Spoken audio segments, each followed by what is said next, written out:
Virus corona saat ini adalah ancaman terbesar bagi umat manusia. Dimulai dari Wuhan, kemudian menyebar dengan cepat ke seluruh dunia. Sebab kita tinggal di bumi yang sama.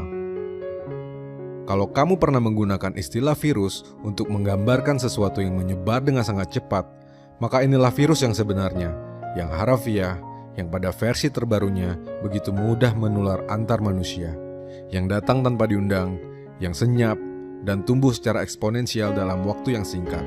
Bukan dari 2 ke 4 ke 6 ke 8 ke 10, tapi dari 2 ke 4 ke 8 ke 16 ke 32 ke 64 dan seterusnya. Dan sayangnya, di negara dengan sistem kesehatan yang buruk, serta cara penanganan dan skill manajemen resiko yang lemah seperti pemerintah kita, pertumbuhan itu akan semakin tak terkendali. Terbukti jika kita sekarang jadi salah satu negara dengan tingkat kematian akibat corona terbesar di dunia. Entah karena penanganan yang buruk atau terlambat untuk ditangani, atau ada banyak sekali orang positif virus ini yang belum terdeteksi. Bagi generasi ini, corona barangkali adalah krisis dunia terbesar yang akan kita alami. Lebih buruk dari krisis lainnya yang pernah terjadi. Sebab krisis kali ini turut pula disokong oleh amplifikasi sosial media, ditambah keriuhan hoax yang memberikan sentimen yang memperburuk suasana. Tapi nasi sudah jadi bubur kan? Kita tak lagi bisa mencegah dan menolaknya untuk terjadi. Yang bisa kita lakukan hanyalah mencegahnya untuk menyebar dengan lebih luas lagi, serta mengurangi dampak buruknya bagi kehidupan kita. Jika kita tidak bisa terlalu mengandalkan pemerintah untuk bertindak serius, cepat dan maksimal, maka mari mulai dari diri kita dan keluarga kita sendiri. Disiplin dan menahan diri adalah cara paling efektif yang dapat kita lakukan. Disiplin cuci tangan, disiplin menjaga kesehatan, disiplin menjaga kebersihan, lalu menahan diri untuk tak keluar rumah kalau tak terlalu penting, tak menyentuh barang atau benda saat tak diperlukan, menjaga jarak saat berinteraksi, tak ngeyel, dan bersabar. Dan badai pasti berlalu.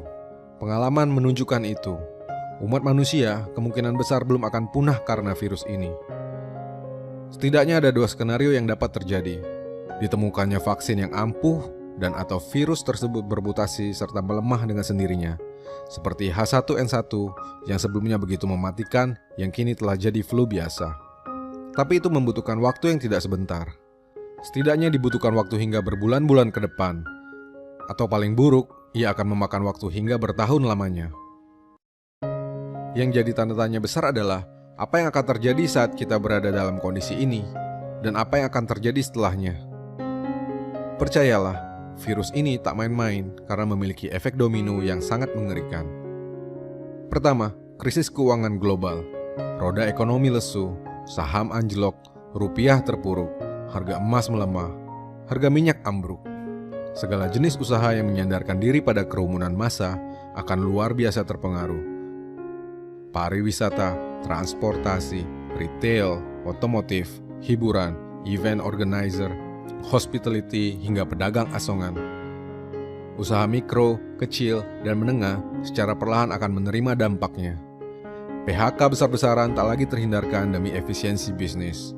Mungkin puluhan hingga ratusan ribu orang akan kehilangan pekerjaannya dalam waktu-waktu mendatang. Kedua, pergeseran pola hidup yang menimbulkan kebiasaan baru.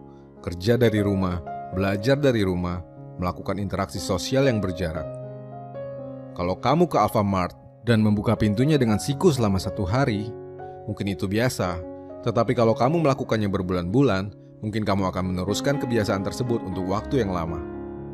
Kalau kamu menemukan cara untuk bekerja dari rumah yang tak mempengaruhi penghasilanmu secara ekstrim, mungkin kamu akan meneruskannya. Kalau kamu belajar dari rumah secara online dan tetap pintar, mungkin kamu juga akan meneruskannya. Betapa banyak pilihan-pilihan yang saat krisis terjadi, sesuatu yang sebetulnya ad hoc, berlanjut saat kondisi sudah pulih. Sesuatu yang tak lazim saat normal, menjadi lazim saat krisis, dan menjadi mainstream saat krisis selesai. Sisi positifnya, kita akan menjadi lebih efisien. Dipaksa untuk migrasi ke industri 4.0 dengan lebih cepat. Tapi di sisi lain, ini akan mengubah banyak hal, mengubah banyak bisnis, membolak-balik tatanan masyarakat kita, memiskinkan yang kaya, membuat yang pas-pasan jadi melarat, sekaligus memunculkan orang-orang kaya yang baru. Krisis memang buruk, tapi setiap krisis adalah peluang. Sebuah pintu kesempatan yang terbuka lebar bagi mereka yang jeli. Lalu apa yang harus kita lakukan? Paling penting, tentu tetap tinggal di rumah hingga pandemi ini mereda. Saya yakin itu akan terjadi hingga berbulan-bulan atau bahkan sampai tahun depan. Satu hal yang pasti, semakin banyak orang yang terlibat untuk disiplin melakukan ini, semakin kecil dampak buruk yang ditimbulkannya dan semakin cepat badai ini berlalu. Mungkin ini saat yang tepat bagi kita untuk lebih dekat dengan keluarga, menikmati rumah setelah sebelumnya hanya jadi tempat kita numpang tidur. Mungkin ini saat yang tepat untuk mendapatkan istirahat yang lebih. Sebab pada berbagai kondisi, istirahat bukan berarti berhenti, tetapi untuk menempuh perjalanan yang lebih jauh lagi. Mundur 2 langkah untuk maju 10 langkah. Dan selain itu, di rumah bukan juga berarti kita tidak bisa berbuat apa-apa dan jadi tak produktif. Ada banyak hal yang dapat kamu lakukan dari dalam rumah. Dan justru inilah kesempatan kita memiliki banyak waktu untuk belajar dan mengasah diri kita. Sebab setelah ini, tantangannya akan jauh lebih besar lagi. Masyarakat akan berubah, bisnis akan berubah. Seluruhnya akan berubah untuk mencari titik keseimbangan yang baru. Mewadahi mereka yang siap dan membuang orang yang terlambat karena ketinggalan kereta. Jangan bosan. Jika kamu bosan sekarang, kelak kamu akan bosan membenahi penghasilanmu. Bosan di rumah kala corona melanda hanya bagi orang yang lemah. Maka tetap di rumah, tetap belajar, tetap produktif, dan mari kita berdoa agar badai ini segera pergi. Semoga Anda sehat selalu dan titip salam untuk keluarga di rumah. Saya, Rianto Astono.